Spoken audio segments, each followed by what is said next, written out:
On the morning of September 19th, 3 Russian MiG-31 Foxhounds lifted off from Kaliningrad Air Base under clear northern skies. Their mission was straightforward: provoke, measure, and retreat. Within 12 minutes, that plan unraveled into an electronic ambush that turned their greatest advantages, speed and altitude, into lethal weaknesses. Flying as a tight wedge formation, the MiGs climbed rapidly through 45,000 feet, transponders cold, flight paths rigid and confident. Their radar officers expected a familiar response, a polite NATO radio warning, perhaps an F-16 escort from Lithuania, and then a theatrical return home. Moscow had used such maneuvers for years, calculated provocations designed to test the alliance's readiness and measure its restraint. But that day, NATO's Combined Air Operations Center in Weidum, Germany, had issued a different order: hold response. Observe. Exploit. Instead of an immediate intercept, controllers allowed the Russian flight to push deeper, to cross into Estonian airspace. A decision that appeared passive, but was, in truth, predatory. Every minute inside NATO territory meant more data, more emissions, more signatures. While the MiGs raced north over the Gulf of Finland, 2 Italian F-35, a Lightning II, quietly rose from Amari Air Base. They flew low, silent, invisible in every spectrum that mattered. Their APG 81 ESA radars operated in low probability of intercept mode, sipping at the electronic ether, collecting radar sweeps, data link bursts, and cockpit chatter from the Russian aircraft. To the MiG crews, the sky seemed empty. Miles to the west, 2 Swedish Jets 39E Gripen fighters flew a mirrored course with their own radars shut down. Through NATO's secure Link 16 network, the Gripens were virtually fused to the F-35s and AWACS command overhead. What one saw, all could see. The airspace became a single shared sensor field, each aircraft part of a digital organism watching, listening, and waiting. When the signal came, engage electronically, the trap unfolded with surgical precision. The Gripens activated their Raven ES-05 arrays, flooding the MiGs with false radar returns and phantom tracks. The Russian cockpit displays shimmered with ghosts, non-existent aircraft closing from impossible angles. Communication channels filled with static. Radar warning receivers screamed false locks from multiple vectors. Confusion metastasized into panic. As the MiGs attempted to regroup, the Gripens shifted to active targeting mode. With fused data from the F-35s, they locked all 3 Russian aircraft simultaneously. Their MBDA Meteor missiles, armed but unfired, now held every advantage: range, altitude, and energy retention.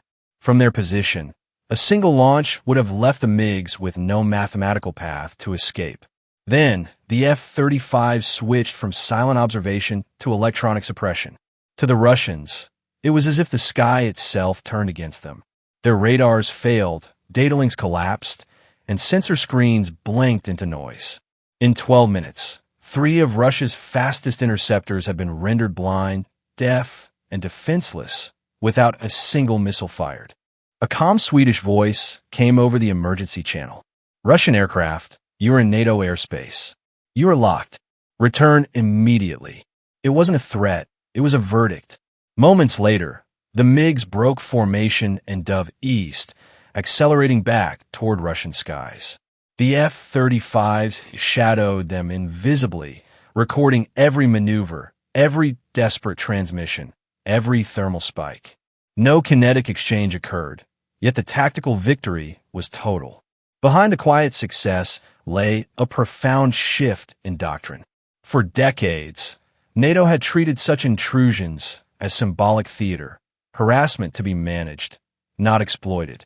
But this time, restraint became a weapon. By allowing the Russians to cross the line, the alliance gained invaluable electronic intelligence, precise radar frequencies, emission profiles, and vulnerabilities of the MiG-31's aged avionics. In the aftermath, closed-door meetings in Tallinn, Warsaw, and Berlin drew a unanimous conclusion. The old playbook of polite escorts was obsolete. From that point forward, deliberate violations would invite decisive, potentially lethal, responses under pre-approved engagement rules. The technical analysis painted a grim picture for Russian aviation. The MiG-31, a marvel of Cold War engineering, was exposed as a relic in a new digital battlespace. Its massive frame, optimized for straight-line intercepts at Mach 2.8, generated enormous heat and radar signatures, beacons in the sky for modern passive sensors. Its speed, once a defense, now amplified visibility. The Meteor missile, with its ramjet sustainer and sustained Mach 4 capability, erased what little advantage remained. Against a networked enemy able to see without being seen, even the fastest interceptor was little more than a data point in a larger algorithm. For NATO, the engagement became more than an intercept. It was proof of concept. The integration of fifth-generation stealth platforms with advanced fourth-generation fighters and real-time electronic warfare turned a simple provocation into an intelligence goldmine. The MiGs had offered themselves as test subjects, and NATO had dissected them in real time. Inside Russia's Western Command, the debrief was brutal. Crews reported electronic blindness, radar hallucinations, and saturation jamming beyond training parameters. Commanders could offer no comforting explanations, only the reality that NATO's digital ecosystem had matured into something beyond traditional air combat logic. The diplomatic aftermath was predictably muted. Moscow denied violation, NATO declined comment, and official statements on both sides buried the details under layers of strategic ambiguity. Yet in the classified corridors of Brussels and Moscow alike, the implications were unmistakable. The age of uncontested speed was over. What began as a minor border provocation ended as a transformation in air power doctrine. The lesson was neither loud nor public. It was whispered among analysts, planners, and pilots who understood the meaning of those 12 silent minutes over Estonia. The next time Russian jets lift off with transponders dark, NATO skies may respond not with patience, but precision. And somewhere, deep inside a Baltic hangar, the quiet hum of servers continues to replay those intercepted signals, analyzing, refining, preparing. Because this was not the end of the story. It was only the first encounter. 2 weeks after the Estonian incident, NATO's intelligence centers were still dissecting terabytes of captured telemetry. In the soundproof analysis rooms of Ramstein Air Base, spectral traces from the MiG-31s replayed in loops. Radar bursts, data link packets, and cockpit communications layered into a three-dimensional map of vulnerability. Each pulse was time-stamped, frequency-locked, and matched against NATO's electronic warfare library. The findings were more than academic. They revealed how the MiG-31 thought, its internal timing, its radar logic cycles, even the latency of its onboard data processors. For cyber-electronic warfare specialists, it was a revelation. In the words of one analyst, "We didn't just see their aircraft, we saw their mind." But while NATO quietly refined its advantage, Moscow refused to remain humiliated. At Monchegorsk Air Base, a line of upgraded MiG-31BM interceptors underwent emergency software patches and radar recalibrations. The order from the Russian Airspace Forces Command was explicit: reassert dominance, restore credibility. The Kremlin understood the optics of silence. Every day that passed without a countershow made the Russian deterrent appear brittle. And so, under layers of secrecy, planners designed Operation Zmaevik Viper. Its objective was not to destroy or even engage NATO aircraft. It was to observe how NATO observed, to force the alliance into revealing how its invisible network functioned. On October 4th, 3 MiG-31BMs launched again, this time from Monchegorsk toward the Barents Sea. Unlike the earlier probe, these aircraft carried new L-802 PICAM jamming pods and digital countermeasure suites. Accompanying them, flying lower and slower, were 2 Su-34 fullbacks equipped with signal intelligence payloads normally reserved for reconnaissance missions. At the same moment, in the gray chill of northern Estonia, NATO radar screens lit with faint echoes. The pattern was familiar. too familiar. The Combined Air Operations Center recognized it instantly. The Russians were repeating the provocation. But this time, the alliance was ready with something new. In a hardened shelter at Luleå Air Base, Sweden, two prototype JS-39F Gripens were waiting. Experimental variants integrated with AI-assisted EW processors and linked directly into a test version of NATO's Phoenix network, an emergent system designed to fuse space, air, and ground sensors into a single adaptive algorithm. The directive was the same as before. No kinetic engagement. Data first. Only this time, the data would move both ways.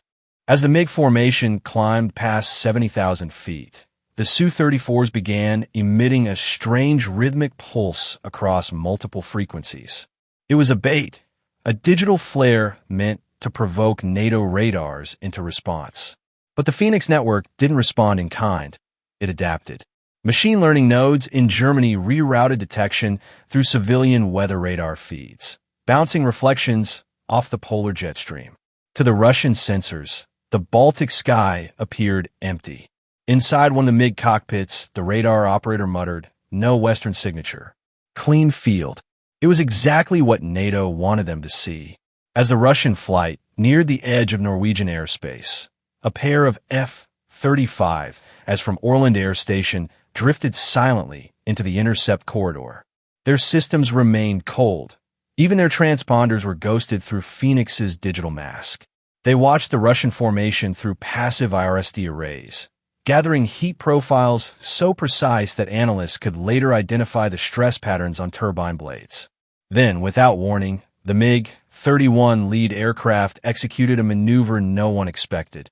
A vertical climb to 83,000 feet, followed by a sudden dive toward Finnish territory. In response, the Phoenix network's sensors flared alive. Dozens of radar nodes, satellites, and passive receivers cross-linked into a single live tactical feed. The F-35s were instantly given firing solutions, though no missiles were armed. But Moscow had planned for this moment. From deep within Russian airspace, a Tu-14R reconnaissance aircraft began jamming NATO's satellite uplinks with focused microwave bursts. Briefly, Phoenix faltered, a flicker across the network, a fraction of a second of blind time. It was enough.